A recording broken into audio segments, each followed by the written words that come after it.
Bonjour. Alors regardez, donc je répète. Amar Rabbi Eliezer. Madame Oset Atzmo Kearoga Shakol Dashimba. Viesh Omrim Shakol Mitbasmim Ba Talmudoy Mitzkayem. Imloy En Talmudoy Mitzkayem. Et si vous n'avez pas ces deux conditions, donc il y a deux conditions pour donc la question que j'ai posée.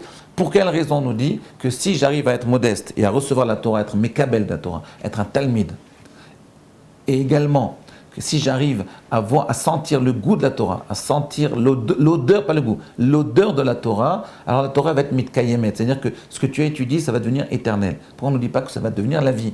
On n'a qu'à nous dire que c'est la vie. Comme on avait dit pour le livre Dvarim, c'est, si vous voulez, on va essayer de le faire entrer dans notre intérieur. Pourquoi on nous parle de l'éternité de la Torah?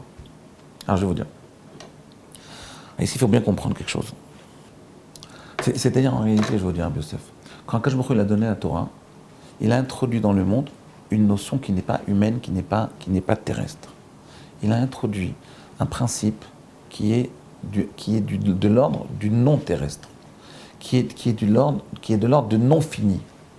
Vous comprenez, Rabbi Yosef? Ça veut dire que, regardez, c'est quoi un parfum? Et c'est quoi être mekabel? C'est, si vous voulez, c'est une passivité un peu. C'est ce que les philosophes appellent une passivité radicale. C'est-à-dire que je ne peux même pas, je ne peux devenir un grand Talmid Chacham si je me pose toute ma vie en position de Talmid. Talmid, après je suis un Chacham. Si je ne suis pas un Talmid, je ne peux pas être un Chacham. C'est-à-dire que ce n'est pas que d'abord on est Talmid et puis après on est Chacham. Non.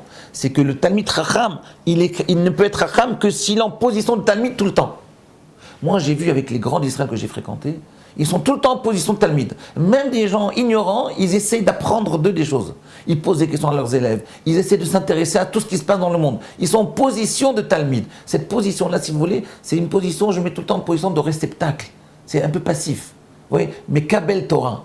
On ne nous dit pas Noten Torah. Il n'y a aucun nom qui peut être Noten Torah. Moi, je vous donne un cours. Mais en réalité, non.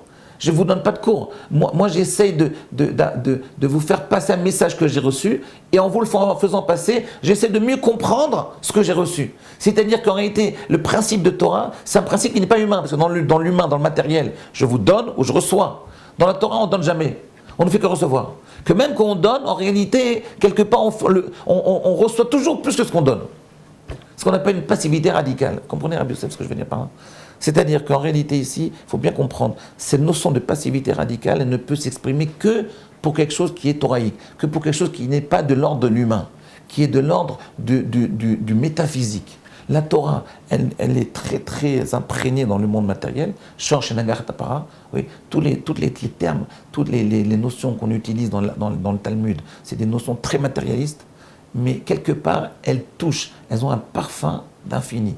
Elles ont un parfum de métaphysique. Elles dépassent le terrestre. Elles dépassent la physique. Elles nous font rentrer dans un système de... Vous voyez, même la relation qu'on a avec son Rav, c'est une relation qui n'est pas tellement humaine. La relation Rav-Talmid. C'est la relation qui va nous permettre de grandir. C'est la relation qui va nous permettre de devenir quelqu'un. De pouvoir accumuler de la Torah. Mais vous avez vu cette relation-là, c'est pas une relation c'est une relation bizarre. C'est une relation pas de l'ordre de l'humain. Dans l'humain, il y a la notion de donner et recevoir. La relation de Rav Talmid, c'est pas donner et recevoir. En réalité, celui qui reçoit le plus, c'est le Rav. Celui qui donne le plus, c'est le Talmid. Et pourtant, le Talmid est en position de recevoir. Et le Rav est en position de donner. Et pourtant, c'est le Rav qui reçoit le plus. Pourquoi? Parce que la Torah, elle est de l'ordre de l'infini. Elle n'est pas de l'ordre du fini, elle n'est pas de l'ordre du terrestre. Vous comprenez, mais c'est ce que je veux dire. Il y a ici une contradiction dans cette notion-là pour nous exprimer. C'est ça qu'il veut dire ici. Il faut voir la Torah comme une plante qui va nous parfumer et qui va nous permettre de nous poser en Talmid. Je me situe en position d'être un réceptacle.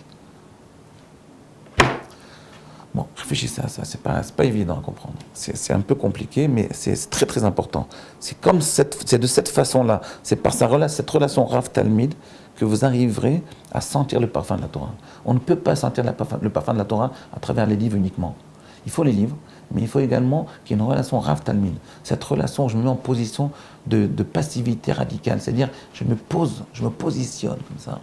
Je suis Mekabel. Même le Rav, je suis Mekabel. Je me rappelle, quand je parlais avec Rav Wolbe, quand je parlais, il écoutait. C'est incroyable. Il écoutait ce que je lui disais. Pourquoi? Parce qu'il est tout le temps en position de Talmid. C'est ça le vrai Rav. Ça, c'est un vrai Rav. Oui. Même quand je vous parle maintenant, alors que vous ne me répondez pas, il n'y a pas Rav Yosef, mais vous ne me répondez pas. Il n'y a que Rav Yosef qui est votre représentant ici. Mais en réalité, en vous parlant, j'essaye de comprendre, grâce à vous, ce que je suis en train de dire. C'est comme ça que ça marche. C'est ça la position de Talmid. C'est-à-dire le vrai Talmid Chacham, il est beaucoup plus Talmid que Chacham. S'il prend conscience qu'il est Talmid et qu'il se met en position de réceptacle, à ce moment-là, il va grandir. Pourquoi? Parce que la Torah n'est pas de l'ordre, elle n'est pas de l'ordre de l'humain, elle n'est pas de l'ordre du terrestre, elle n'est pas de l'ordre du physique, elle est de l'ordre du métaphysique. Dans le métaphysique, il n'y a pas une notion de donner-recevoir. On n'est qu'en position de recevoir. Dans la métaphysique, on n'est qu'en position de recevoir. On ne donne rien. Qu'est-ce que tu peux donner, toi? Qu'est-ce que tu peux donner dans le métaphysique? On ne vit même pas 90 ans. Réfléchissez à ça. À demain.